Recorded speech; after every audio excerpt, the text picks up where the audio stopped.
سورہ ہود 12واں پارہ آیت نمبر 35 تک گفتگو ہو چکی تھی، جس میں تذکرہ تھا کہ نوح علیہ السلام نے اپنی قوم کے سامنے حق پیش کیا اور پھر قوم نے اس کو نہ سمجھ کر اس کا تلخ جواب دیا اور عذاب لانے کی دھمکی دی۔ اگر تم سچے ہو تو عذاب لاؤ۔ اس رکوع میں اس عذاب کی تفسیر آئی ہے اور پوری قوم کا انجام بیان کیا گیا ہے۔ ہمیں امید ہے کہ آج 2 رکوع انشاءاللہ درس میں ہوگا، کیونکہ اس 2 رکوع میں وہ تفصیل پھیلی ہوئی ہے کہ کس طرح عذاب آیا اور کس طرح سے اللہ تعالی نے اس قوم کے انجام کو عبرت خیز بنا دیا۔ یہ تفصیل سنا کر مکے والے قریش کو یہ کہا گیا کہ دیکھو یہ پورا واقعہ بتاتا ہے کہ اللہ کے حکم کے سامنے کوئی تدبیر چل نہیں سکتی، اس لیے نبی برحق کی بات ماننا ہی نجات کا ضامن ہے۔ اگر تم نبی برحق کی باتوں کا انکار کرو گے تو نوح کے بیٹے کی طرح تم بھی غرق ہو جاؤ گے۔ کوئی رشتہ تمہارے واسطے کارآمد اور مفید نہیں ہو سکتا، اس لیے حضرت نوح پر وحی بھیجی گئی۔ وَأُوحِيَ إِلَى نُوحٍ، اور وحی بھیجی گئی نوح کی طرف۔ کیا بھیجی گئی وحی؟ اَنَّهُ، بے شک شان یہ ہے، لَن يُؤْمِنَ مِن قَوْمِكَ إِلَّا مَن قَدْ آمَن، آپ کی قوم میں سے اب ہرگز ایمان نہیں لائیں گے مگر جو لا چکے، یعنی اب تک کی محنت سے اب جو ایمان لا چکے، اب مزید ایمان لانے والا کوئی نہیں ہے، یہ اللہ نے اطلاع دی۔ ظاہر ہے کہ ایک شخص محنت کر رہا ہے اور اس سے کہا جائے کہ آپ کی محنت کا نتیجہ اب جو آنا تھا آ چکا، اب تو بیکار ہے کھیتی ہے۔ کسان سے کہا جائے کہ تم نے کھیت سے جو کاٹنا تھا کاٹ لیا، اب پھل لانے والا نہیں ہے، تو کیا کرے گا وہ؟ کہے گا یہ پوری کھیتی صاف کرو، نئی کھیتی لگائیں گے، اب نئے جھاڑ لگائیں گے۔ اب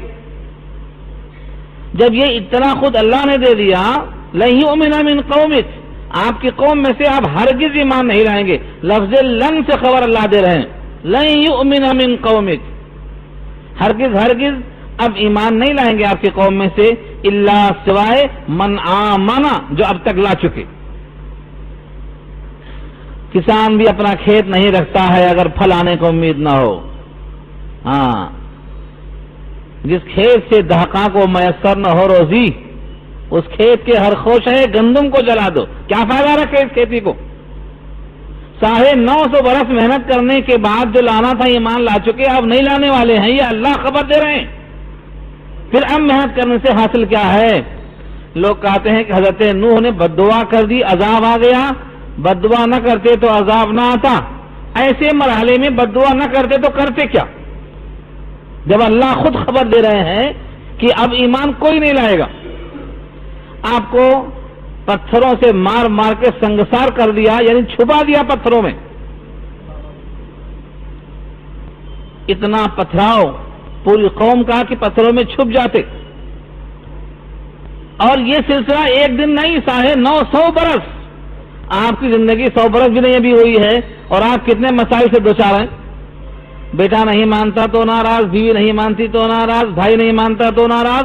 یہ 100 سال میں ہم زچ ہو چکے ہیں، یہ 950 برس تک 3 نسلیں گزر چکی، پیدا ہوئے، بچہ ہوا، جوان ہوئے، بوڑھے ہوئے، مر گئے، پھر بچہ پیدا ہوا، جوان ہوئے، بوڑھے ہوئے، مر گئے۔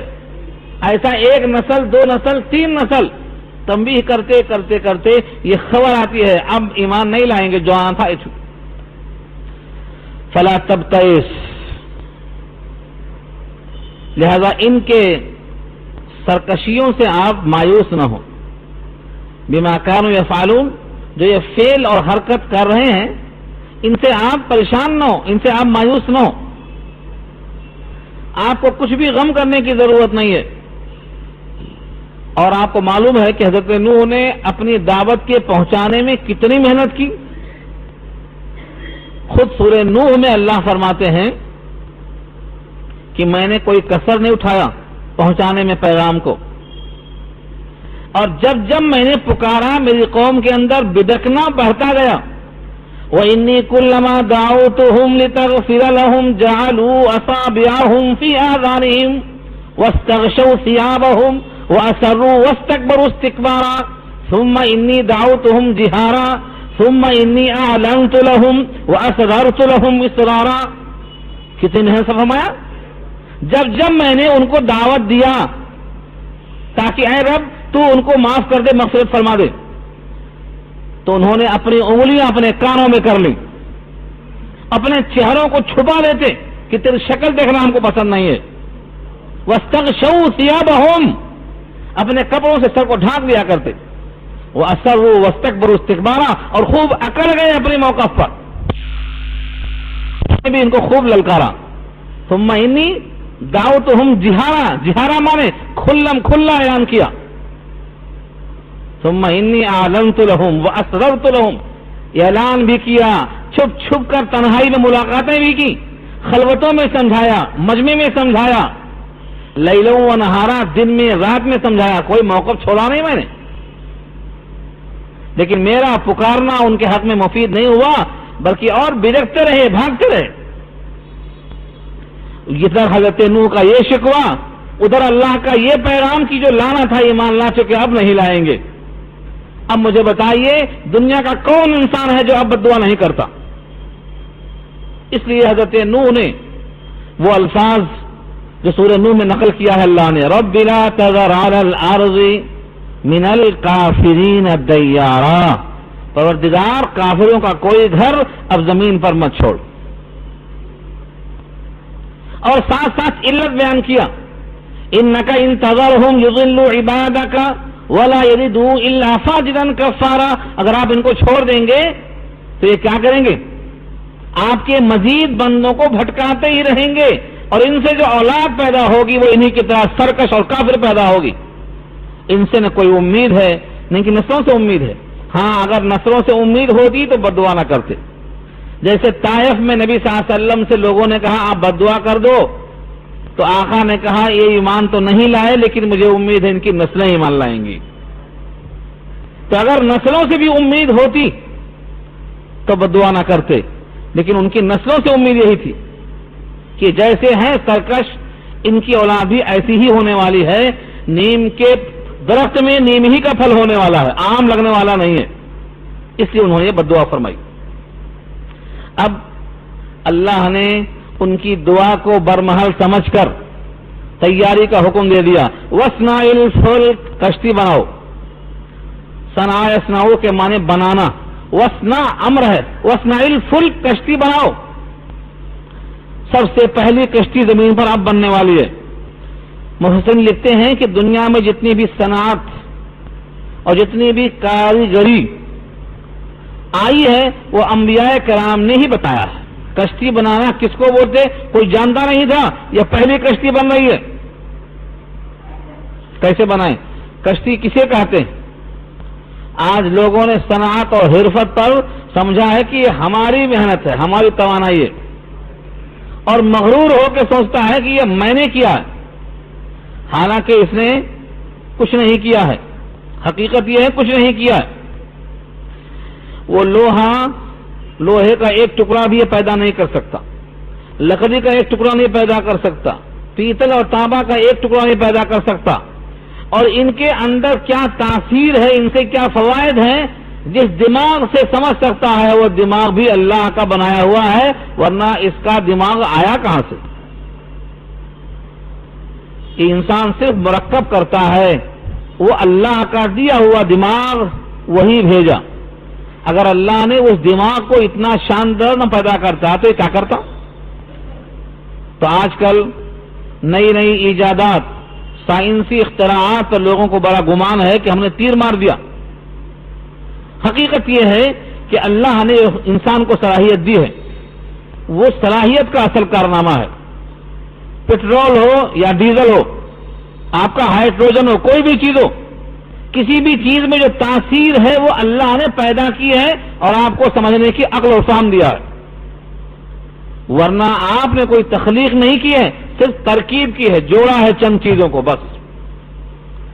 کہیں کی اینٹ کہیں کا روڑا اور بھانمتی نے کنبا جوڑا، سمجھ گئے کہ انہوں نے بہت بڑا تیر مار دیا۔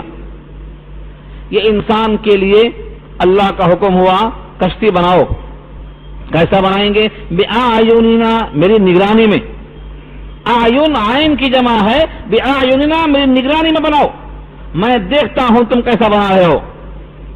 جیسے حضرت موسیٰ سے کہا تھا لاٹھی جال ڈالو اور اس کو پکڑو تاکہ ٹریننگ ہو جائے، اور یہ سب میری آنکھوں میں ہونا چاہیے۔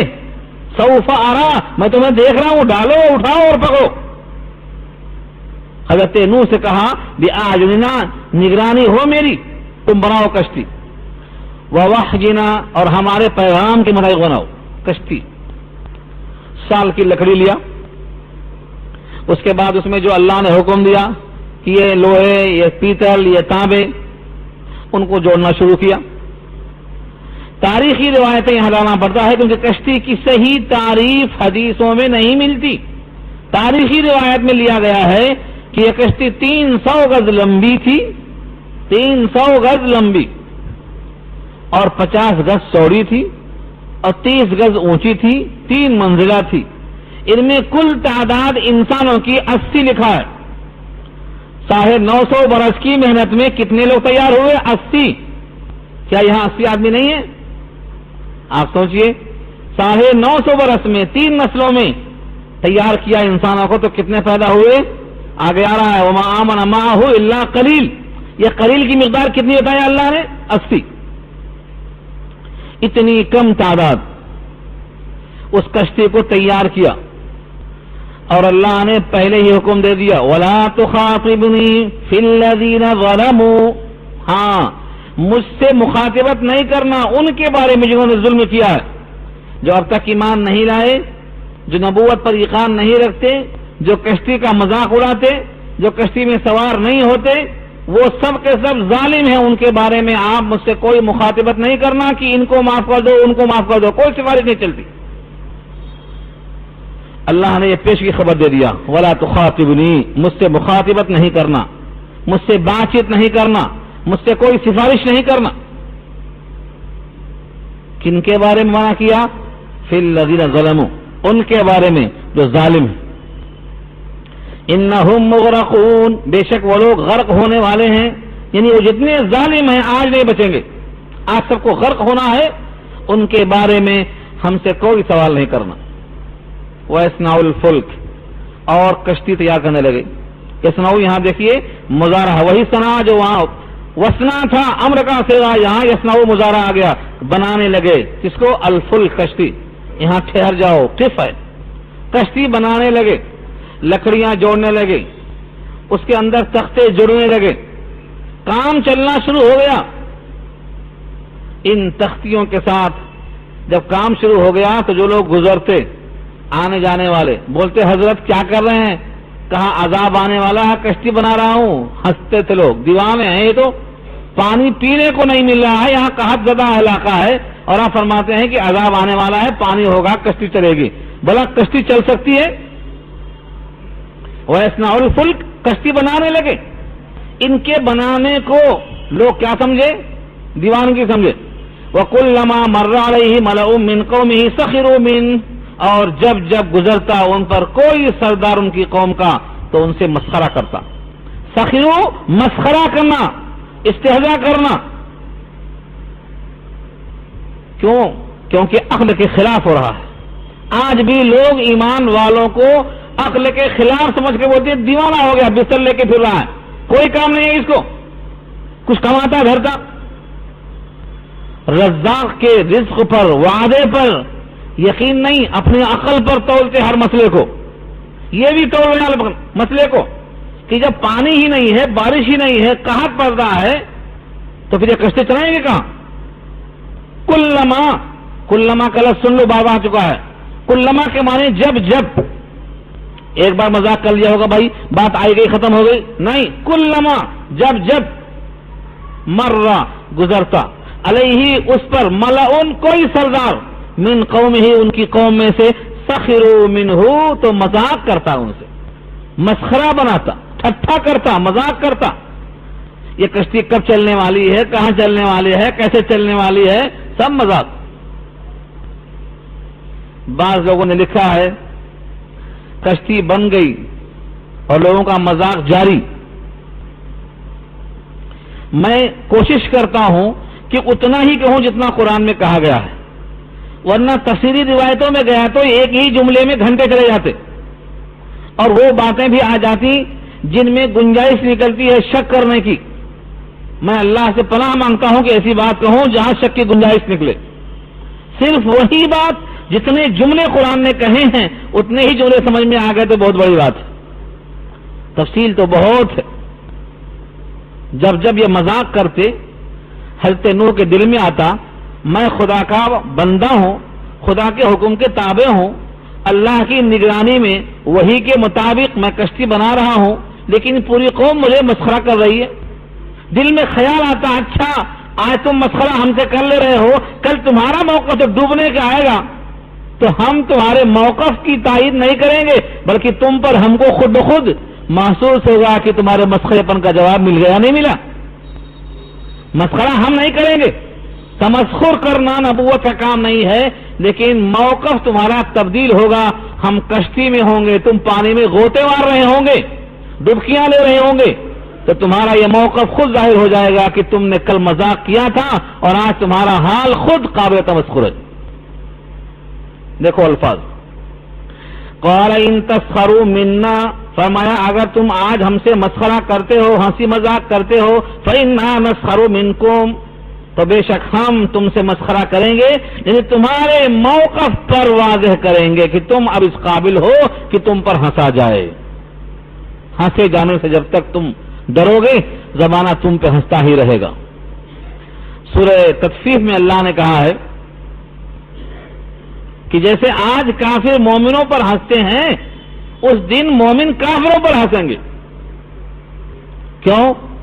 کیونکہ آج کافر مسلمانوں کی غربت، بدحالی، مفلسی اور دنیا کی کمزوری کو دیکھ کر سمجھتے ہیں کہ وہ دیوانے ہیں. لیکن یہ موقع بدلنے والا ہے. جو دنیا ہی کو سب کچھ سمجھ رہا ہے اس کو اللہ دنیا ہی میں سب کچھ دے کے چھٹی کر دیں گے اور وہاں اسے کچھ نہیں ملنے والا ہے. اس مضمون کی بہت سی آیتیں آپ کو ملیں گی انشاءاللہ. آگے فرمایا کما تسخرون، جس طرح تم مسخرہ کر رہے ہو، تم ایک بات پر، ایک فعل پر، ایک عمل پر تمسخر کر رہے ہو تو انشاءاللہ ہم تم پر کل ایسا ہی موقف اپنا ظاہر کریں گے. یہ مطلب نہیں ہے کہ تم پر ہم ہنسی کریں گے، ٹھٹھا کریں گے، مذاق کریں گے. یہ قرآن کریم کا ایک اسلوب ہے. اسلوب کیا ہے کہ جس لفظ سے مخاطب کچھ کہتا ہے اسی لفظ کو اللہ پلٹا کر جواب دیتے ہیں. مثلا لوگوں نے مکر کیا، سازش کیا، داؤں کیا، خفیہ پلاننگ کی، تو اس کے واسطے لفظ مکر آیا ہے. وہ مکروا مکرن و مکرنا مکرن، انہوں نے ایک مکر کیا تو ہم نے بھی ایک مکر کیا. مطلب یہ ہے ہم نے ان کے مکر کا جواب دیا. یہ مطلب نہیں ہے کہ ہمیں دھوکہ دیا. واللہ خیر الماکرین، اور اللہ بہترین تدبیر کرنے والے ہیں. جسے کہا یخادعون اللہ والذین آمنوا وما یخدعون الا انفسهم وما یشعرون. وہ اللہ کو دھوکہ دیتے ہیں حالانکہ اللہ کو دھوکہ دے ہی نہیں سکتے ہیں، یعنی اللہ کو دھوکہ دیے جیسا عمل کر رہے ہیں اور ایمان والوں کو بیوقوف سمجھ رہے ہیں، حالانکہ ان کے دھوکہ دینے کا وبال ان پر ہی پڑے گا. تو یہاں بھی وہی ہے. اس کو ہم صنعت کہتے ہیں. صنعت کے معنی جس لفظ سے مخاطب نے ہم سے کلام کیا اسی لفظ کو پلٹا دیا ان کے اوپر. قرآن کریم میں یہ لفظ کثرت سے ملے گا آپ کو. فسوف تعلمون، ان قریب تم جان لو گے، ان قریب تم جان لو گے. من یاتیہ عذاب یخزیہ، کون ہے جس پر آئے گا عذاب اس کو رسوا کرنے والا. ویحل علیہ عذاب مقیم، اور اترے گا اس پر عذاب ہمیشہ ٹھہر جانے والا. یہاں دو عذاب کی بات ہے، ایک عذاب یخزیہ اور ایک عذاب مقیم. دو لفظ ہیں. ان قریب تمہیں معلوم ہو جائے گا کہ کس پر آئے گا عذاب جو رسوا کرنے والا ہے اور کس پر اترے گا وہ عذاب جو ہمیشہ رہنے والا ہے. پہلے عذاب سے مراد دنیا کا عذاب جس میں رسوائی ہوگی وہ غرق ہوں گے، اور دوسرا عذاب یہ آخرت کا عذاب ہے جو مقیم ہے، ہمیشہ رہے گا، کبھی ایک دن کی مہلت وہاں نہیں ملے گی. یہ عذاب مقیم، مقیم کے معنی ہمیشہ رہنے والا عذاب. سب لوگ مل کر خواہش کریں گے کہ ایک دن عذاب میں تخفیف کر دو. ہزاروں سال عذاب میں رہنے کے بعد چیخیں گے، چلائیں گے اور کہیں گے پروردگار ایک دن تو عذاب میں تخفیف کر دو، عذاب کو چھٹی کر دو نہیں، عذاب کو روک دو نہیں، عذاب میں تخفیف کر دو ایک دن کم سے کم. یخفف عنا یوما من العذاب، ایک دن عذاب میں تخفیف کر دو. لیکن ان کے عذاب میں ایک دن کی تخفیف بھی نہیں ہوگی. تو یہ عذاب کون سا ہے؟ مقیم، ہمیشہ رہنے والا عذاب. حتی اذا جاء امرنا، یہاں تک کہ جب آیا ہمارا حکم. کس کا حکم؟ اللہ کا حکم آیا. کون سا حکم؟ کہ اب پوری قوم غرق ہوگی، اب کشتی اپنا کام کرے گی، اب پانی عذاب آئے گا. لیکن اللہ کا حکم آ گیا، یعنی وہ عذاب کا وقت قریب آ پہنچا. حتی یہاں تک کہ اذا جاء امرنا، ہمارا حکم یعنی عذاب آنے کا حکم آ پہنچا. وفارت تنور، اور تنور ابلنے لگا. فارا یفورو کے معنی جوش مارنا، ابلنا. اور تنور سے مراد یہ جو تنور ہے جس میں روٹی پکتی ہے یہ بھی تنور مراد ہے. اور زمین کے چشمے بھی اس سے مراد لیے ہیں.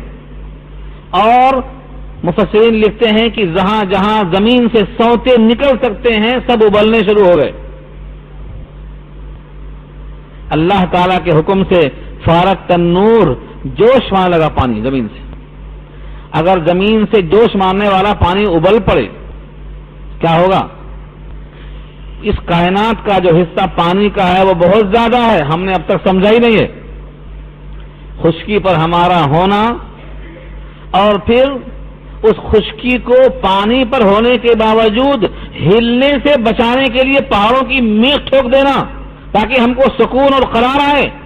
ورنہ ڈگمگ ڈگمگ میں نیند کہاں سے آتی، سکون کہاں سے آتا، گھر کیسے بنتا، شان کہاں سے دکھاتے. یہ سب اللہ کی قدرت. تو زمین سے پانی نکلنا شروع ہوا. قلنا ہم نے کہا احمل فیہا، لاد لو اس کشتی میں، من کل زوجین اثنین. کیا کہا؟ من کل مانے ہر ایک میں سے، جوڑے. زوجین کے مانے جوڑے، اثنین مانے دو دو، یعنی ایک نر اور ایک مادہ. یہاں پر لکھا شارحین نے ہر وہ چیز جس کے جوڑے نر مادہ کی شکل میں تھے ان کو ہی لادنے کا حکم ہے. بقیہ کیڑے مکوڑے یہ لادنے کی ضرورت نہیں تھی.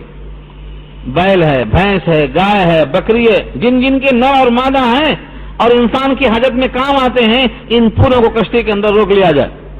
من کل زوجین اثنین، جوڑے دو دو، دو دو، ایک نر اور ایک مادہ. وَأَهْلَكَ، اور اپنے اہل کو بھی بٹھا لو اسی کشتی میں، لیکن پورے اہل نہیں.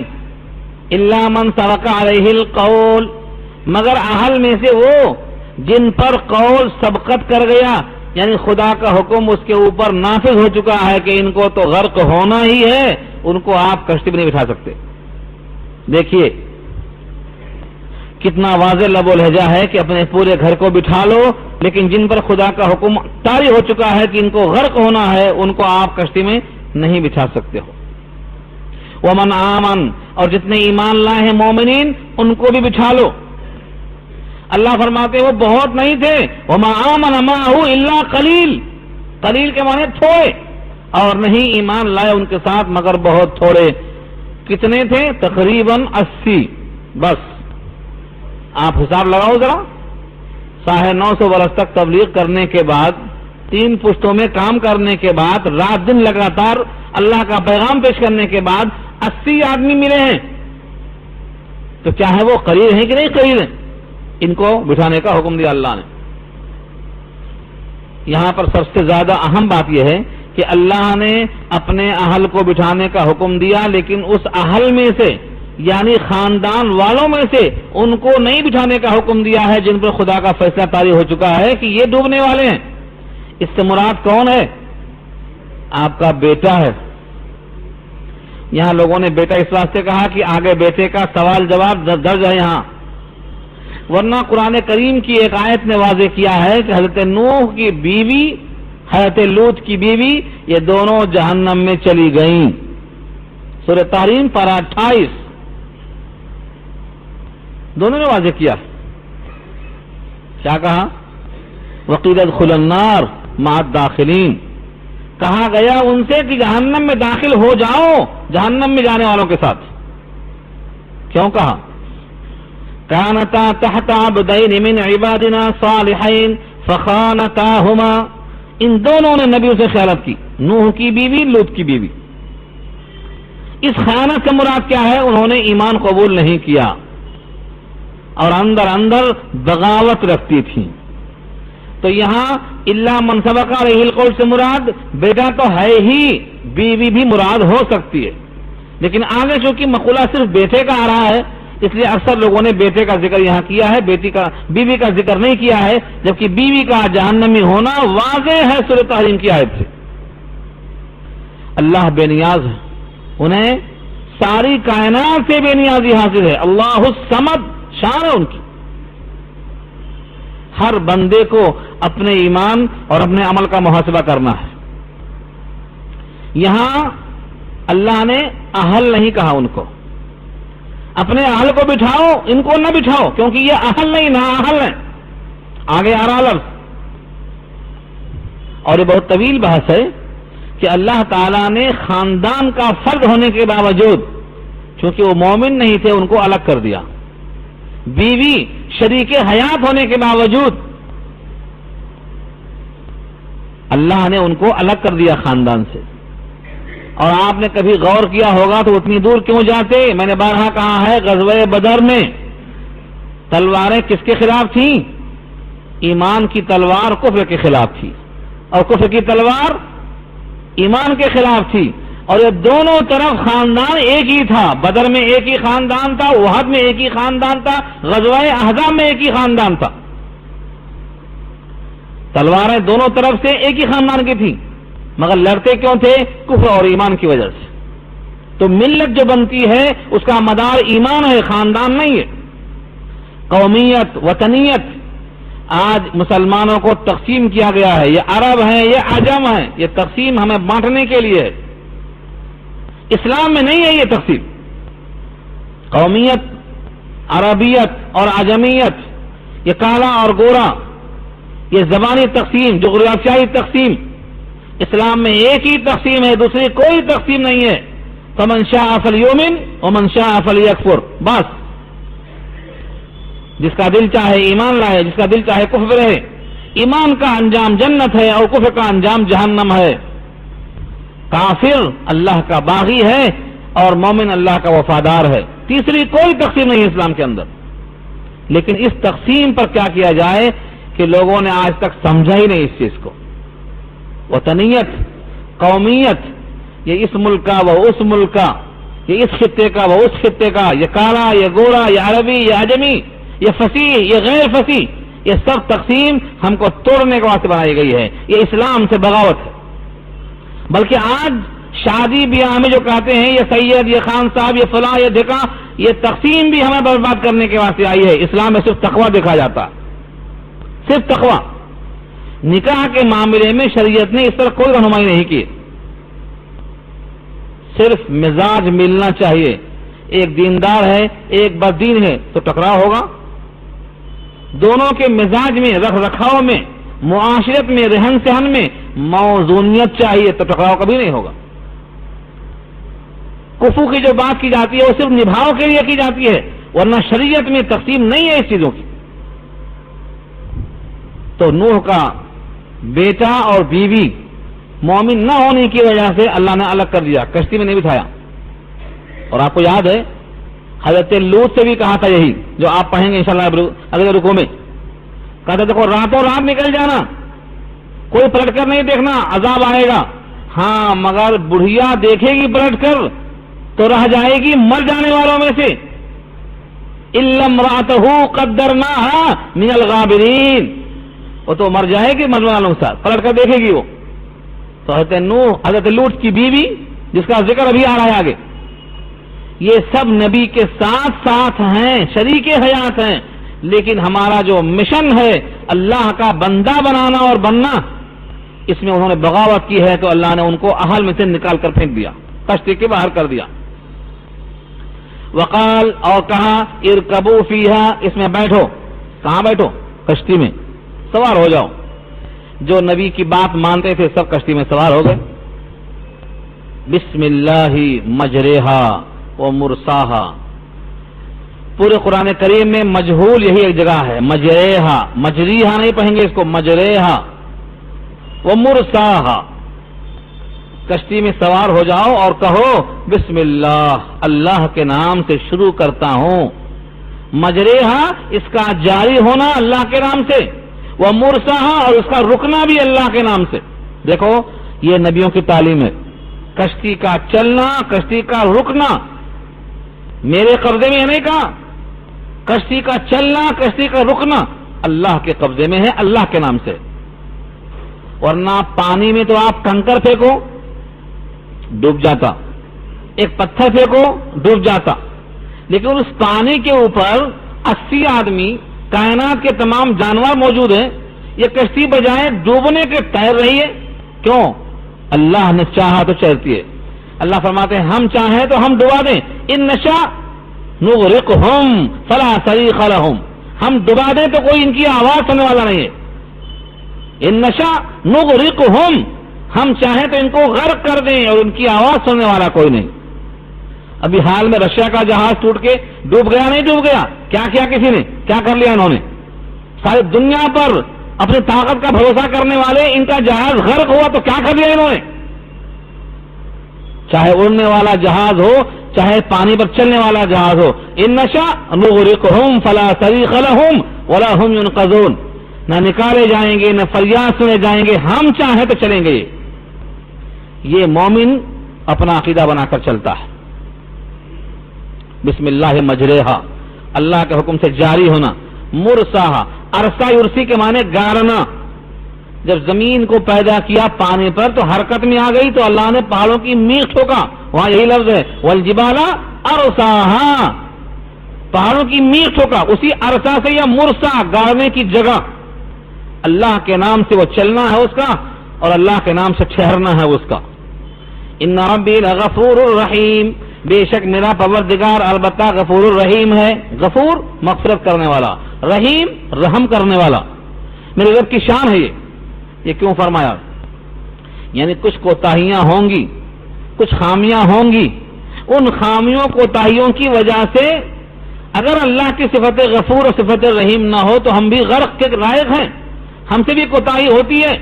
لیکن اس کشتی میں آنے والا مومن اپنے ایمان کے طفیل، رب پر بھروسہ کے طفیل کہ کشتی میں بیٹھ گئے تو بچ گئے نہیں، کشتی میں چلانا، کشتی کو رکانا، کشتی میں بھی بچانا، یہ اللہ کی شان ہے.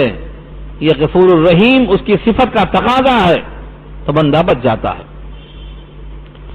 وَهِيَ تَجْرِي بِهِمْ فِي مَوْجٍ كَالْجِبَالِ، اور وہ کشتی جاری ہوئی ان تمام کو لے کر موجوں کے درمیان پہاڑ کی طرح. کالجبال، جیسے پہاڑ کھڑا ہو ایسے وہ کشتی پانی پر. 3 منزلہ کشتی ہے، 60 گز کی لمبی ہے، 50 گز کی چوڑی ہے.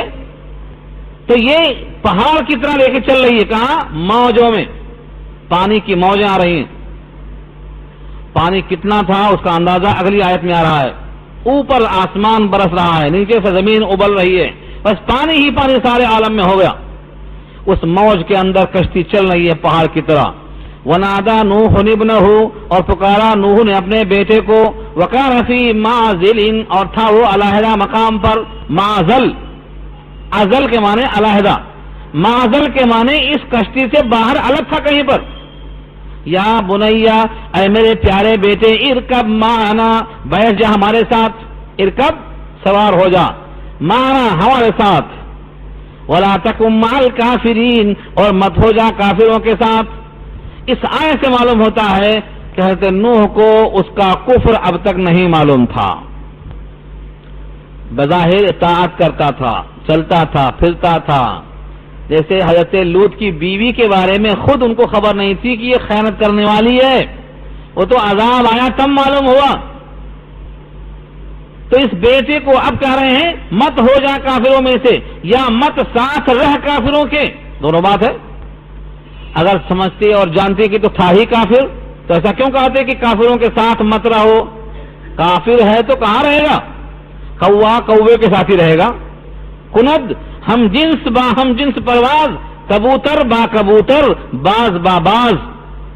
پینے والا تو رہے گا پینے والوں کے ساتھ، کبوتر کبوتر کے ساتھ، کوا کوے کے ساتھ، نیک نیکوں کے ساتھ، نمازی نمازیوں کے ساتھ، مجاہد مجاہدین کے ساتھ، اور چور چوروں کے ساتھ.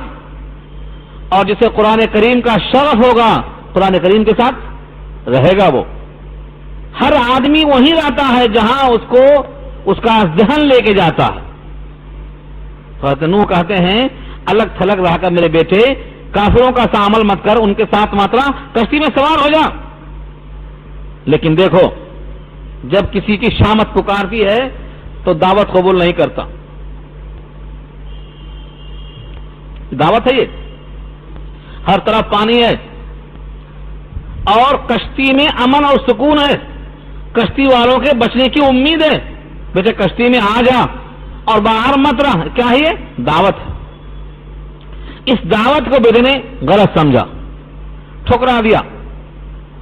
کیا کہا؟ قال سآوی الی جبل یعصمنی من الماء.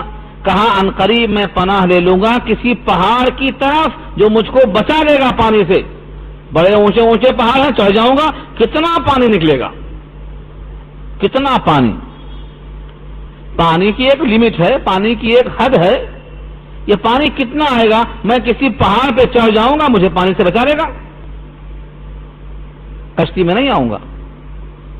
نوح کی دعوت ٹھکرا دیا بیٹے نے. آج بھی آپ دیکھیں تو ہر طرف کفر کا پانی پھیلا ہوا ہے، ننگے پن کا پانی پھیلا ہوا ہے، عریانیت، بے حیائی، جھوٹ. یہاں کوئی دعوت دیتا ہے آ جاؤ درس قرآن میں آ جاؤ، آ جاؤ دینی محفل میں آ جاؤ. کا جامعہ سنڈے ایک دن تو ملتا ہے تفریح کرنے کا، وہاں تم بلا رہے ہو، جاؤ تم جاؤ، تمہارا کام جانو. قرآن کریم کیا ہے؟ کشتی نوح ہے. کشتی نوح، جو کشتی میں آئے گا بچے گا، باقی ڈوب کر مرے گا. سوائے قرآن کریم کے کوئی اور راستہ نہیں ہے. بخاری کی روایت ہے، فرمایا نبی صلی اللہ علیہ وسلم نے ان قریب تم دیکھو گے بہت اختلاف، بڑے فتنے، تم بڑے فتنے دیکھو گے. صحابہ نے نہیں کہا کہ کون کون فتنے، ذرا نام بتاؤ. صحابہ نے یہ بس پوچھا کہ اللہ کے نبی ان فتنوں سے بچنے کا راستہ کیا ہے؟ فما المخرج منہا یا رسول اللہ، کیسے بچیں گے اس فتنوں سے؟ تو آقا نے کیا کہا؟ کتاب اللہ، قرآن کریم سے ہی قریب ہو کر ان فتنوں سے آپ بچ سکیں گے. تو جیسے نوح نے بیٹے سے کہا تھا کشتی میں آنے سے عذاب سے بچ سکیں گے، میرے آقا نے صاف فرما دیا ہے قرآن کریم سے ہی آپ بچ سکتے ہیں، فتنوں سے مقابلہ کر سکتے ہیں. آج پوری قوم قرآن سے دور ہے، تو دعوت رجوع الی القرآن آپ کا فرض بنتا ہے. حضرت نوح کی دعوت رد کر دیا بیٹا، اور کہا میں پہاڑ پر چڑھ کر پناہ لے لوں گا، مجھے پہاڑ بچا لے گا. مگر انبیاء کی نگاہ سے نظر آتا ہے. کیا کہا؟ قال لا عاصم اليوم من امر اللہ الا من رحیم. آج اللہ کے عذاب سے بچانے والا کوئی نہیں پیارے.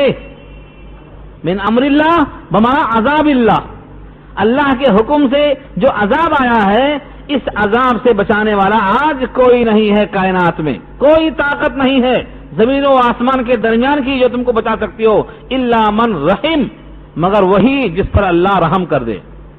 بس وہی بچ سکتا ہے جس پر خدا کا رحم ہو جائے. آج تو عذاب عالمگیر ہے. یہ سوال جواب باپ بیٹ میں ہو رہا تھا.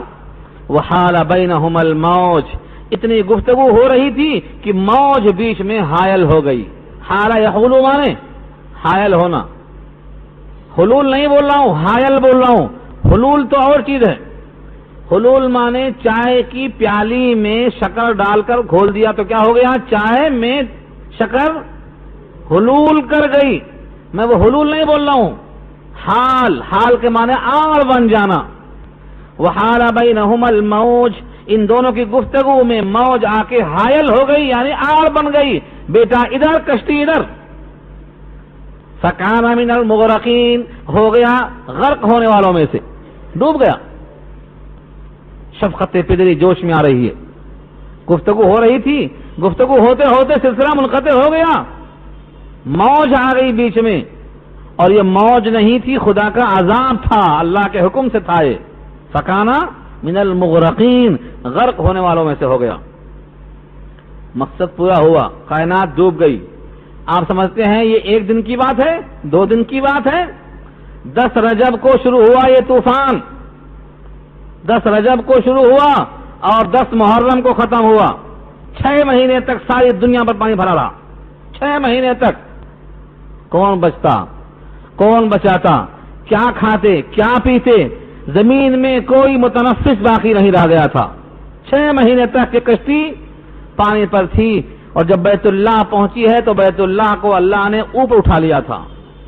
طوفان نوح میں بیت اللہ کو اللہ نے اوپر اٹھا لیا، اور کشتی نے اس بیت اللہ کا طواف 7 چکر لگایا.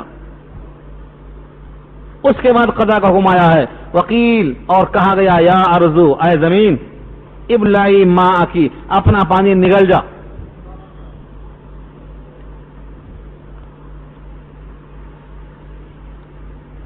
اور کہا گیا، زمین سے کہا گیا، حکم ہو گیا. یا تو اللہ نے خود کہا یا تو اللہ کے فرشتوں نے کہا، یا زمین کی فطرت میں اللہ نے ڈال دیا. کیا کہا؟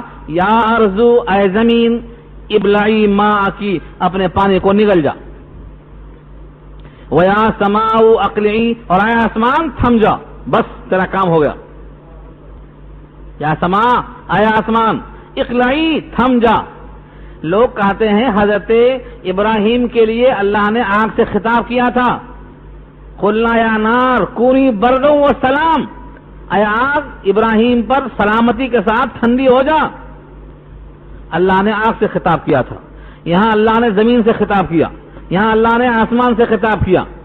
اور ہم سمجھتے ہیں کہ یہ تو بے شعور ہیں، زمین پر ٹھوکریں مارو، اگر کے چلو، تکبر کی چال چلو، زمین کیا کرے گی؟ زمین ہمارا نقشہ تیار کر رہی ہے. اس بندے نے ہمارے اوپر کیا کیا؟ سجدہ کیا، نمازوں میں قیام کیا، یا اس زمین پر ظلم اور زنا عام کیا؟ زمین تیار کر رہی ہے. جس زمین کو ہم غافل سمجھ رہے ہیں، یہ زمین تیار کر رہی ہے. یومئذ تحدث اخبارہا، سورہ زلزال پڑھ لینا. اس دن زمین اپنی خبریں بیان کرے گی. تو زمین کو ہم نے بے خبر سمجھا ہے، زمین ہم کو بے خبر سمجھ رہی ہے. تمہاری شادی بچپن میں، جوانی میں جو ہوئی تھی، تم بڑھاپے میں اس کو دیکھ کے خوش ہو رہے ہو، ٹھیک ایسے ہی تمہاری فلم بنا رہی ہوں میں. اور اللہ کے سامنے جب حاضر ہو گئے، یہ پیش کر دی جائے گی. زمین کیا کرے گی؟ زمین بِأَنَّ رَبَّكَ أَوْحَىٰ، زمین کو اللہ نے حکم دے رکھا ہے تو ریکارڈ بنا اس کا، تیار کر. ہم سمجھتے ہیں زمین سنتی نہیں، سمجھتی نہیں، آسمان سنتا نہیں، سمجھتا نہیں، صرف ہم ہی سنتے سمجھتے ہیں. قرآن نے واضح کیا ہے، دنیا اور زمین کے اندر جتنی چیزیں ہیں سب اللہ کی تسبیح بیان کرتی ہیں، مگر تم ان کی تسبیح کو سمجھتے نہیں ہو. وَإِن مِّن شَيْءٍ إِلَّا يُسَبِّحُ بِحَمْدِهِ وَلَٰكِن لَّا تَفْقَهُونَ تَسْبِيحَهُمْ، تم ان کی تسبیح کو سمجھتے نہیں ہو. اللہ کی تسبیح سبحان اللہ پڑھتی ہو، اور سبحان اللہ پڑھنا یہ شعور کی دلیل ہے. تو زمین زندہ ہے، آسمان زندہ ہے، کنکر پتھر زندہ ہیں، مگر کس کے لیے؟ اللہ کے لیے زندہ ہیں. ہم کو تو مردہ نظر آتے ہیں، ہم تو ٹھوکرا مار کے چلے جاتے ہیں. خاک و بادو، آب و آتش، زندہ انت، با منو تو مردہ، باحق زندہ انت. رومی نے کہا ہے تمہارے لیے مردہ ہوں گے، لیکن خدا کے لیے سب زندہ ہیں، سب اللہ کے کام میں لگے ہوئے. تو اللہ نے مخاطب کیا زمین کو اور آسمان کو. زمین سے کہا اپنا پانی نگل جا، آسمان سے کہا اب تو تھم جا. وغیظ الماء، اور جو پانی زمین پر تھا اللہ نے اسے خشک کر دیا. غیظ الماء کے معنی آتے ہیں پانی گھٹ گیا، یعنی جو پانی بچ گیا تھا زمین کے نگلنے کے بعد، آسمان کے تھم جانے کے بعد، اس کو دریاؤں کی، سمندروں کی شکلوں میں دے دیا تاکہ لوگ فائدہ اٹھائیں. وقضی الامر، اور معاملہ پورا ہو گیا. قضی الامر، جو خدا کا حکم تھا وہ آج پورا ہو گیا. واستوت علی الجودی، اور ٹھہر گئی وہ کشتی جودی پہاڑ پر. جودی پہاڑ پر وہ کشتی ٹھہر گئی. حضرت نوح کا جو مقام تھا وہ عراق تھا، کہیں دور نہیں ہے عراق. حضرت نوح کا جو مقام تھا دعوت کا وہ عراق تھا، اور عراق کے اندر قریب میں جو موصل علاقہ ہے، ہاں موصل علاقہ ہے، اس کو اراریت کہا جاتا ہے آج کل، اراریت، اسی پہاڑی کا یہ بایاں شمالی حصہ ہے جس کا نام جودی کہا گیا ہے، اس پہاڑی کا سلسلہ وہاں موجود ہے۔ یہ پہاڑ جودی اس نام سے آج بھی موجود ہے عراق کے اندر۔ یہ کتاب ہے تاریخ ارض القرآن سلیمان ندوی کی، علامہ سید سلیمان ندوی کی ہے ارض القرآن، تاریخ ارض القرآن۔ قرآن کریم میں جہاں جہاں زمینوں کا تذکرہ ہے، پہاڑوں کا تذکرہ ہے، سب نقشہ بنا دیا انہوں نے واضح کیا ہے کہ یہ جودی پہاڑ عراق میں ہے، موصل سے قریب ہے، اس کو اراریت کہا جاتا ہے۔ اس پہاڑ پر وہ کشتی آ کے ٹھہر گئی، وقیل اور کہا گیا بعدا للقوم الظالمین، ظالم قوموں کے واسطے بہت دوری ہو، سب ختم، اب کوئی باقی نہیں ہے۔ وَنَادَى نُوحٌ رَبَّهُ، اور پکارا نوح نے اپنے پروردگار کو، کیا کہا؟ فقال، اور کہنے لگے ربی ان ابنی من اہلی، بے شک اے پروردگار میرا بیٹا میرے اہل میں سے ہے، میرا بیٹا میرے اہل میں سے ہے، میرے خاندان میں سے ہے، وَإِنَّ وَعْدَكَ الْحَقُّ، اور بے شک آپ کا وعدہ سچا ہے کہ تیرے اہل کو بچاؤں گا، وَأَنْتَ احکم الحاکمین، اور تو بہتر فیصلہ کرنے والا ہے تمام بہتر فیصلہ کرنے والوں سے۔ یعنی ایک معنوں میں شفقت پدری جوش مار رہی ہے کہ بیٹا ڈوب گیا پانی میں، غرق ہو گیا، اللہ نے کہا تھا کہ تیرے اہل کو اپنے کشتی میں سوار کر لے، یہ میرا اہل تو ہے، میرا بیٹا ہے، ہر آدمی اپنے بیٹے کو اپنا اہل سمجھتا ہے، چاہے وہ بیٹا کتنا ہی نہ اہل ہو۔ ہاں، باپ کا علم نہ بیٹے کو اگر ازبر ہو، پھر پسر قابل میراث پدر کیوں کرو؟ اگر باپ کا علم بیٹے کو نہیں ہے، اگر باپ کی فکر بیٹے کو نہیں آئی، اگر باپ کا ایمان بیٹے میں نہیں آیا، تو یہ بیٹا اپنے باپ کا مورث وارث کیسے بن سکتا ہے؟ الولد سر لابیہ، بیٹے کو چاہیے کہ اپنے باپ کا رازداں بنے، ان کے مشن کا ایک حربہ اور ایک طاقتور مضبوط ستون بنے۔ یہ بیٹا تو تھا صلب کے اعتبار سے، نسب کے اعتبار سے بیٹا تھا، اور اس کو حضرت نوح نے اپنا اہل سمجھا، لیکن اللہ نے اس بیٹے کو نوح سے کہا تیرا بیٹا نا اہل ہے، تم نے اسے اہل نہیں سمجھا، تمہارا بیٹا اہل ہے۔ کس لحاظ سے اہل ہے؟ کہ صلبی بیٹا ہے، اور نا اہل ہے کہ تمہارے مشن سے بہت دور ہے۔ یہاں اگر آپ غور کریں تو جب تک آپ کا بیٹا آپ کی روش نہ اپنائے تب تک وہ آپ کا نہیں ہے، جب تک وہ بیٹا آپ کی روش نہ اپنائے، یعنی اللہ کو اللہ نہ سمجھے، تب تک وہ بیٹا آپ کا آپ کے لائق نہیں ہے، اس سے دور رہنے کا حکم دیا گیا ہے۔ ایسا بیٹا اور ایسی بیوی دشمن ہیں۔ ہاں، سورہ تغابن پارہ 28، ان من ازواجک یا ایھا الذین آمنوا ان من ازواجکم واولادکم عدوا لکم فاحذروہ، بے شک تمہاری بیویوں میں سے بعض، بیٹوں میں سے بعض، پورے نہیں، پورے تو ماشاءاللہ اللہ کی نعمت ہے، اگر یہ صحیح رخ پر لے جائیں تو اللہ کی نعمت ہے، معین و مددگار ہے، لیکن اگر یہ تمہیں ہٹاتے ہیں اللہ سے، اللہ کے رسول سے، قرآن کریم سے اور صراط مستقیم سے اور جنت کے راستے سے دور کرنے والے بنتے ہیں، تو یہ کیا ہے؟ عدو لکم فاحذروا، بچو ان سے۔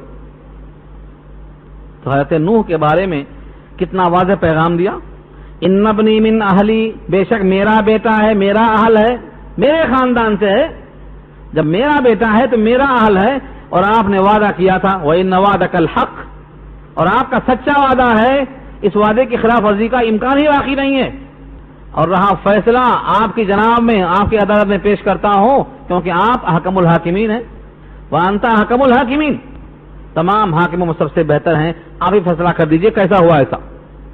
قال یا نوح، سننے کی چیز ہے، آپ اگر توجہ کے ساتھ دیکھیں تو اپنا محاسبہ کرنے کا بہترین وقت ہے۔ قال یا نوح، فرمایا اے نوح، انہو لیس من اہلک، انہو بے شک وہ لیس من اہلک، آپ کے اہل میں سے نہیں تھا، ورنہ کشتی میں آتا آپ کے ساتھ ساتھ رہتا، صاحب ایمان ہوتا، غرق نہ ہوتا، سلامتی سے نیچے آتا. انہ لیس من اہلک، وہ آپ کے اہل میں سے نہیں. بیٹا آپ کا صلبی ہے لیکن آپ کے اہل میں سے نہیں ہے. اور دلیل کیا ہے کہ وہ اہل میں سے نہیں ہے؟ فرمایا انہ عمل غیر صالح، بے شک عمل ایسا ہے جو غیر صالح ہے. عمل غیر صالح ہے تو آپ کا اہل نہیں. یعنی نبی کا بیٹا نبی کے بیٹا ہونے کی اہلیت سے الگ چلا گیا عمل غیر صالح ہونے کی وجہ سے. نبی زیادہ تھا لیکن عمل غیر صالح ہے تو کہاں چلا گیا؟ نااہلوں میں چلا گیا. آج کے لوگ کہتے ہیں ہم شیخ زادے ہیں، ہم صاحب زادے ہیں، ہم پیر زادے ہیں، ہم مرشد زادے ہیں، ہم فلاں زادے ہیں. مجھے بتاؤ دنیا میں نبی زادے سے کون بڑا شرف رکھتا ہے؟ نبی زادے ہیں. اللہ کی مخلوق میں انبیاء کا مقام سب سے اونچا ہوتا ہے، یہ تو نبی زادے ہیں. لیکن نبی زادے کا عمل غیر صالح ہے تو انہ لیس من اہلک، اللہ کا اعلان ہے. آج معلوم ہوا کہ ہمیں نسب پر غرض نہیں کرنا چاہیے.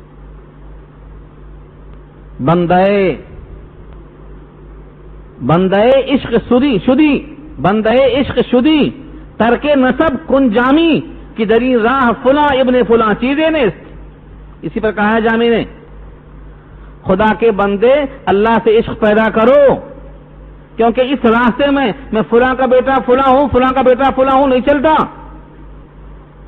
بندے عشق شدی ترک نسب کنجامی کی دری راہ فلاں ابن فلاں چیزیں نے، اسی آیت سے اخذ کیا ہے جامی نے.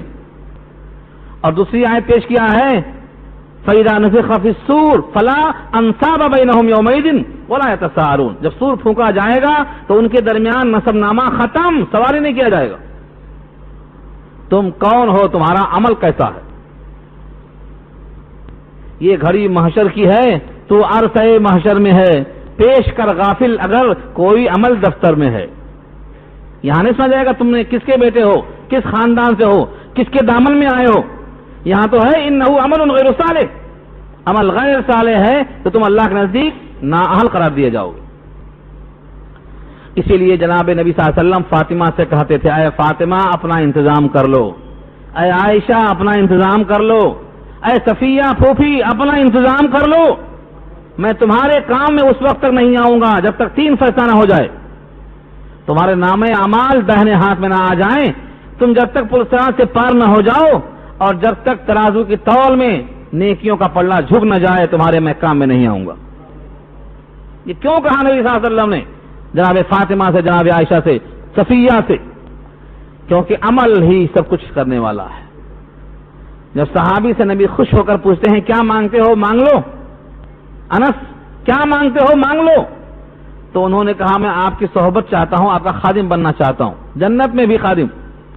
یہ نہیں کہا ٹھیک ہے عطا کر دیا، یہ فرمایا اعنی بکثرت السجود، اگر میرے ساتھ رہنا چاہتے ہو تو سجدوں کی کثرت سے میرا تعاون کرو، کیونکہ اس مقام تک میں پہنچنے کے لیے سجدوں میں بہت طویل وقت گزارتا ہوں. افلا اکون عبدا شکورا، لوگوں نے کہا کہ اتنے طویل سجدے کیوں کرتے ہیں؟ فرمایا میں شاکر بندہ نہ بنوں؟ جس نے معصوم بنایا، جس نے ساری کائنات کا سید بنایا، کیا میں شاکر بندہ نہ بنوں؟ یہ تو شکر ہے اس مالک کا. تو جتنا زیادہ کوئی اللہ سے قریب ہوتا ہے اس کو اتنا ہی ایمان و عمل کی توفیق ملتی ہے. اور آج لوگ دھوکہ دیتے ہیں ہم فلاں زادے ہیں، ہم کو عمل کی ضرورت نہیں ہے. صراحتاً قرآن کریم کی آیتوں کا انکار ہے. یہ انہ عمل غیر صالح، بے شک اس کا عمل غیر صالح ہے. اور آگے کیا کہا؟ اللہ اکبر. یہ جملہ جب میں پڑھتا ہوں تراویح میں یا تلاوت میں تو طبیعت میں لرزہ پیدا ہو جاتا کہ خطاب اللہ کا ہے اور مخاطب نوح ہیں جن کی اتنی قربانیاں ہیں کہ 950 برس تک قوم سے پتھر کھاتے رہے، رات دن اللہ کا پیغام پہنچاتے رہے، لیکن سفارش میں صرف اپنے بیٹے کے واسطے سفارش کرتے ہیں. تو اللہ کیا جواب دیتے ہیں؟ انہ عمل غیر صالح، اس کا عمل غیر صالح ہے. فلا تسألنی، مجھ سے آئندہ نہیں پوچھنا. فلا تسألنی ما لیس لک بہ علم، سوال نہیں کرنا مجھ سے ایسی چیز کا کہ جس کے ساتھ تیرا علم نہیں ہے. لیس لک بہ علم، جس عمل کے ساتھ، جس آدمی کے ساتھ تمہیں کوئی علم نہیں ہے، آئندہ مجھ سے اس کے بارے میں سوال نہیں کرنا۔ اور آگے فرمایا انی اعظک، میں تجھے واعظ کہتا ہوں، تجھ کو میں نصیحت کرتا ہوں، ان تکون من الجاہلین، کہ تم ہو جاؤ نادانوں میں سے۔ یعنی کسی غیر مستحق کے لیے سفارش کرنا یہ عمل ایسا ہے جو نادانی کا عمل ہے۔ انی اعظک ان تکون من الجاہلین۔ ایک بیٹا باپ کے لیے جبکہ وہ نبی ہو، قربانیاں ہوں، جس کے ساتھ اللہ کی مدد ہو، جس نے نبی کے بعد یعنی اپنے نبوت کے منصب کے بعد اس ساری کائنات کو غرق کرنے کے واسطے اللہ نے اس کو استعمال کیا ہو کہ ساری کائنات ختم ہو گئی، اب جو زندہ رہیں گے وہ آپ کی نسل سے رہیں گے۔ آپ کے 3 بیٹے اور 3 بہویں موجود تھیں اس کشتی میں، یہ ساری کائنات اسی سے پھیلی ہے، اسی واسطے آپ کو آدم ثانی کہا جاتا ہے کہ دوسرے آدم ہیں، ان سے کائنات پھیلی ہے۔ ایسا نوح نجیب اللہ جسے کہا گیا ہے، جو اللہ کی بات قبول کرنے والے ہیں اور جن کی بات اللہ قبول کرنے والے ہیں، وہ نجیب اللہ اپنے بیٹے کے واسطے درخواست کر رہا ہے، کسی غیر کے واسطے نہیں۔ جواب کیا ملتا ہے؟ انی اعظک ان تکون من الجاہلین، میں تجھ کو نصیحت کرتا ہوں کہ تو ہو جائے نادانوں میں سے۔ یہ ترجمہ میں بہت ڈرتے ڈرتے محتاط کر رہا ہوں بخدا، ورنہ جہیلا کے معنی آتے ہیں جاہل، جس کو اردو میں کہا جاتا ہے، جہیلا کے معنی ناواقف کے آتے ہیں۔ نادان کہا جائے تو ذرا ہلکا ہے، جاہل کہا جائے تو ذرا غصہ آتا ہے، لیکن عربی میں دونوں کے واسطے ایک ہی لفظ ہے، اور اس کی سختی کا اندازہ آپ کو ابھی نہیں ہوگا۔ میں ایک روایت سناتا ہوں اس کے سختی کے بارے میں، تب آپ کو اندازہ ہوتا کہ کتنا تلخ لفظ ہے یہ۔ شفاعت کے بیان میں ترمذی میں اور بخاری میں ایک روایت ہے، بخاری میں بھی ہے، ترمذی میں بھی ہے، اور مسند امام احمد میں بھی ہے، اور یعنی کہاں کہاں ہوگی اللہ جانتا ہے، کتابیں حدیثوں کی بہت ہیں۔ جب لوگ سور پھونکنے کے بعد کھڑے ہوں گے، حساب کتاب نہیں ہوگا، 40 سال گزر جائیں گے، لوگ کہیں گے حساب کتاب تو شروع ہو جائے، چاہے جت چاہے پٹ، کچھ بھی فیصلہ ہو۔ حساب کتاب شروع ہونے کے لیے اللہ سے کون کہے کہ حساب کتاب شروع کیجئے؟ کس کی مجال؟ سب لوگ کہیں گے بابا دادا ہمارے آدم ہی تو ہیں، سب کے دادا وہی ہیں، چلو ان کے پاس۔ وہ کہیں گے تم میرے پاس کیوں آئے؟ میں دادا ضرور ہوں، لیکن جنت کا وہ ایک پھل کھایا تھا نا، میں یاد ہے، تم سب باہر کیے گئے تھے اس کے ساتھ۔ اگر اللہ نے آج پوچھ لیا کہ تم نے کیوں کھایا تھا تو میں کیا جواب دوں گا؟ اللہ جلال میں ہے، میری ہمت نہیں ہے، تم کسی اور کے پاس چلے جاؤ۔ یہ سارے لوگ ڈھونڈتے پھٹکتے حضرت نوح کے پاس آئیں گے۔ نمبر 2 پہ نوح کیا کہیں گے؟ یہی سنائیں گے، میرا بیٹا کافروں میں سے تھا، نا اہلوں میں سے تھا، اور میں نے اس کو اہل سمجھا کہ میرا بیٹا ہے، اور میں نے اللہ سے درخواست کر رکھی تھی، اور اللہ نے کہا تھا دیکھو اس کو نصیحت کرتا ہوں، آئندہ مجھ سے نہیں پوچھنا اس کے بارے میں، نہیں تو تم نادانوں میں سے ہو جاؤ گے۔ نادان بھلا نبی ہوتا ہے کیا؟ کیا مطلب ہے اس کا؟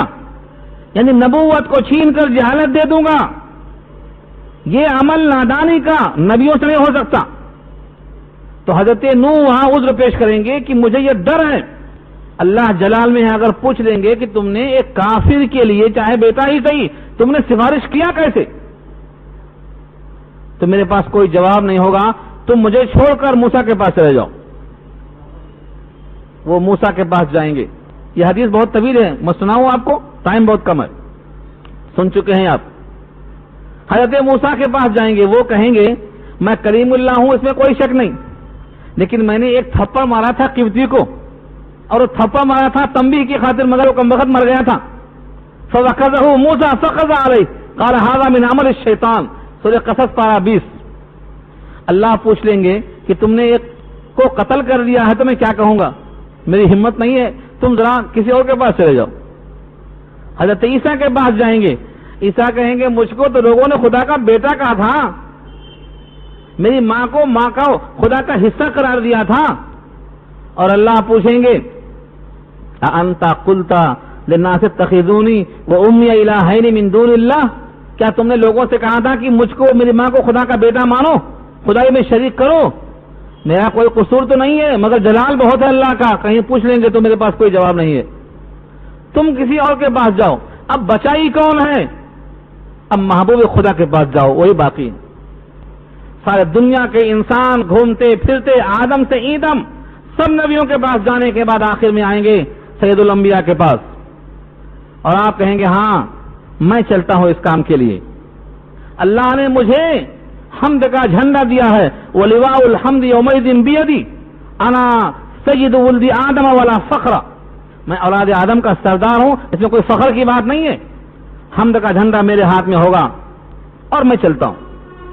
اللہ اکبر، اللہ کے پاس جائیں گے اور کچھ نہیں کہیں گے، سیدھا سجدے میں گر جائیں گے، اور سجدے میں جا کر اللہ کی وہ تعریف کریں گے کہ آج تک کسی کی زبان پر وہ الفاظ ادا نہیں ہوئے۔ اس دن وہ الفاظ نبی صلی اللہ علیہ وسلم کی زبان پر اللہ جاری فرمائیں گے، وہ حمد کے الفاظ اب تک کسی کو نہیں دیے گئے۔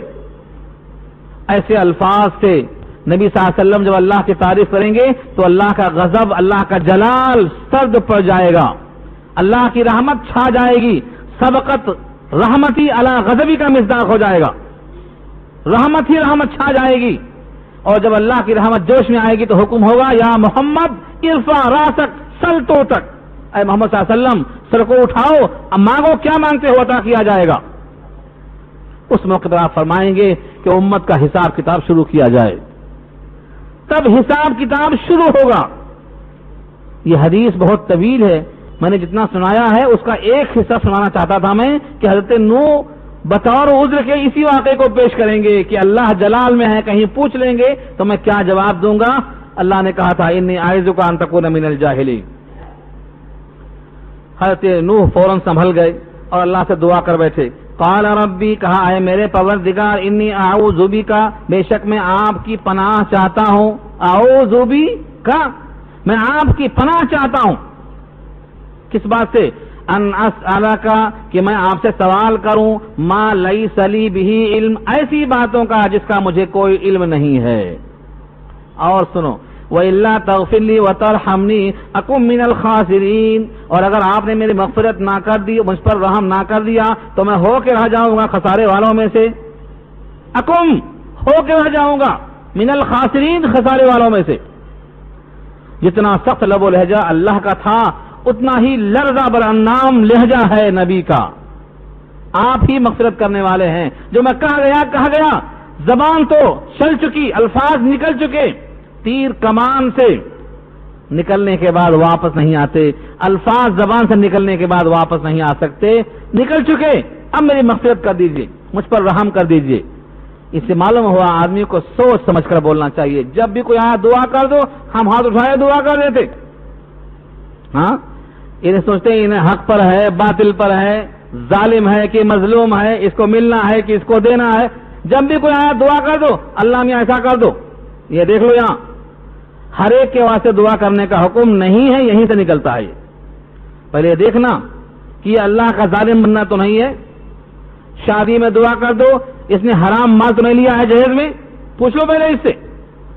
میں ضرور دعوت میں آؤں گا، بولنا بہت آسان ہے، اس کے حق میں دعا کرنا بہت آسان ہے، لیکن دعا کرنے سے پہلے یہ دیکھنا کہ اگر دعا غلط مقام پر کریں گے تو یہ انجام ہوگا۔ بلعام بن باورا کا واقعہ پیچھے پڑ چکے ہیں آپ، پتہ نہیں ہوتے آپ کہاں تھے نہیں معلوم، سورہ اعراف کی آیت میں۔ بلعام بن باورا نے صحیح مقام پر دعا نہیں کی، غلط مقام پر دعا کی، تو کیا کیا اللہ نے؟ اس کی زبان کو کتے کی طرح اس کے سینے پر لٹکا دیا مرتے دن تک۔ تو دعا بھی صحیح مقام پہ کرنا ہے۔ ایک آدمی لا کے مٹھائی پیش کیا، جو چاہے دعا کرا لیا، یہ جائز نہیں ہے۔ یہاں لکھا ہے مفتی شفیع صاحب نے کہ دعا کرنے سے پہلے دیکھیں کہ یہ دعا جائز ہے، برمحل ہے، اس کے بغیر دعا نہیں کرنا چاہیے، حکم نہیں دیا، یہ دیکھنا چاہیے حق پر ہے نہیں ہے، یہ ظالم تو نہیں کہیں۔ اگر یہ ظالم ہے تو اس پر خدا کی مدد نہیں آ سکتی، یہ مشرک ہے تو خدا کا باغی ہے، اور یہ کافر ہے تو خدا کے جلال کو دعوت دینے والا ہے اور تم رحم کی درخواست کر رہے ہو، کیسے ہو سکتا ہے یہ؟ ہمیں اس بات کا لحاظ کرنا چاہیے، ہر دعوت قبول نہیں کرنا چاہیے اور ہر ایک کے واسطے دعا بھی نہیں کرنا چاہیے۔ اگر آپ سے وہ دعاؤں کی درخواست کرتا ہے تو آپ کہو کہ میں بھی آپ سے درخواست کرتا ہوں کہ تم پہلے اللہ کے بندے بن جاؤ، ذرا شرک سے توبہ کر لو، ذرا کفر سے مکر جاؤ، نبی کی سنتوں سے پیار کر لو۔ اگر تمہیں یہ منظور ہے تو تمہارا وجود مجھے منظور ہے، تمہیں اگر اس سے انکار ہے تو مجھے تم سے بھی انکار ہے۔ جو خدا کا نہیں وہ میرا نہیں، جو اللہ کے رسول کا نہیں بن سکتا میں اس کا نہیں بن سکتا۔ یہ ہے طریقہ دعا کرنا کا۔ دیکھو یہاں انجام کیا ہے، تو دعا کرنے سے پہلے دیکھنا پڑے گا۔ آپ کو معلوم ہے حضرت نبی صلی اللہ علیہ وسلم نے دعا کیا تھا ایک منافق کے لیے، یاد ہے 10واں پارہ سورہ توبہ میں آ چکا ہے وعدہ۔ جنازہ پڑھا آپ نے، قبر پر کھڑے ہوئے، قبر میں اترے، اپنا کرتا پہنایا، لعاب دہن ٹپکایا، سب کچھ کرنے کے بعد اللہ کیا فرماتے ہیں؟ ان تستغفر لهم او لا تستغفر لهم ان تستغفر لهم 70 مرہ فلن یغفر اللہ لهم۔ آپ استغفار کریں یا نہ کریں، اگر آپ 70 بار استغفار کریں اور اللہ کا یہ باغی ہے تو اللہ مغفرت نہیں کریں گے۔ اس کا مطلب کیا ہوا؟ ہماری دعائیں تو کدھر جائیں گی؟ پہلے ہم دعا کرنے کے لائق بنیں۔ حرام غذا سے جو لقمہ تیار ہوتا ہے، وہ لقمے سے جو خون بنتا ہے وہ جہنم کا ایندھن بنتا ہے۔ اس لیے ہر جگہ دعا نہیں چلنے والی ہے۔ دعاؤں کے واسطے غذا حلال چاہیے، زبان سچی چاہیے، لباس اور دل پاک اور صاف چاہیے۔ جب تک ایمان سچا نہ ہو، شرک سے توبہ نہ ہو اور نبی کی وفاداری کا عہد نہ ہو، تب تک دعائیں ہر جگہ کام میں نہیں آتی۔ یہ دعا کے بعد اللہ نے کہا یا نوح اترو۔ ایک آیت باقی ہے، پوری کر دیتا ہوں۔ قیل یا نوح اہبط بسلام منا وبرکات علیک، کہا گیا اے نوح اتر جاؤ سلامتی کے ساتھ ہماری طرف سے، وبرکات علیک اور تجھ پر برکتوں کے ساتھ، تنہا تجھ پر نہیں، وعلی امم ممن معک اور ان تمام امتیوں پر جو تمہارے ساتھ اب کشتی میں موجود ہیں اور جن کی نسلوں سے لوگ پیدا ہوتے رہیں گے قیامت تک۔ ان تمام پر دو باتیں کیا ہیں؟ برکت اور سلامتی، برکت اور سلامتی۔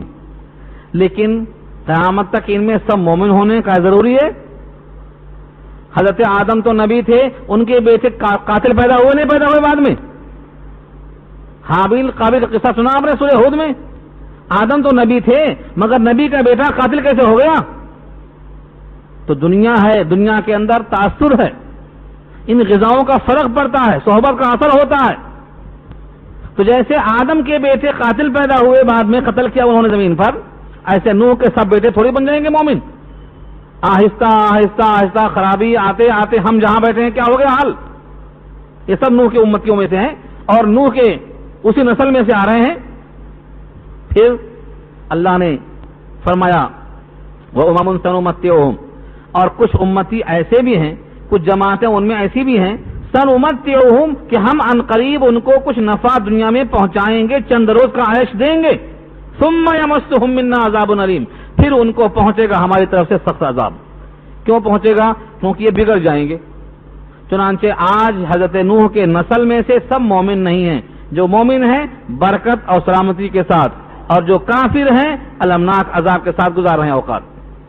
یہ پورا واقعہ سنانے کے بعد اللہ نے نبی صلی اللہ علیہ وسلم سے مخاطب کیا اس قرآن کریم میں کہ کفار قریش کو بتا دو کہ یہ پورا واقعہ تم کو ہم بیان کرتے ہیں جبکہ ہم مکے سے باہر کہیں گئے نہیں اور مکے میں کوئی اہل علم موجود نہیں۔ پھر اتنا پرانا واقعہ اتنی تفصیل سے ہم نے عرض کیا جو صرف تاریخ داہی سمجھ سکتے ہیں، یہ وحی کی دلیل ہے۔ پھر بھی اگر تم نہیں مانتے ہو تو تمہارا انجام بھی ایسا ہی ہوگا۔ تلکا من انباء الغیب، یہ ہے غیب کی خبریں، غیب کی باتیں، کیونکہ نبی سے ہزاروں سال پہلے کا یہ واقعہ ہے۔ نوحیھا الیک، ہم اس کو وحی کرتے ہیں آپ کی طرف۔ ما کنت تعلمھا انت، آپ اس واقعے کو نہیں جانتے تھے اس سے پہلے، ولا قومک، اور نہ آپ کی قوم جانتی تھی کفار قریش، من قبل ھذا، اس واقعے کو بیان کرنے سے پہلے۔ فاصبر، لہذا اے نبی آپ بھی صبر کرو نوح کی طرح۔ ان العاقبۃ، للمتقین، بے شک نیک لوگوں کے لیے ہی بہترین انجام ہونے والا ہے۔ نوح کے ساتھیوں کا انجام بہتر، سلامتی اور برکت، اور ایسے ہی جتنے متقی ہوں گے ان کا انجام بھی بہتر ہوگا۔ سبق یہ نکلا کہ اگر ہم متقی بن جائیں تو ہمارا انجام بھی بہتر ہوگا۔ اللہ تعالی ہم سب کے واسطے خیر کا فیصلہ فرمائیں۔ دعا کر لیجیے۔ الحمدللہ رب العالمین، الصلاۃ والسلام علی سید المرسلین۔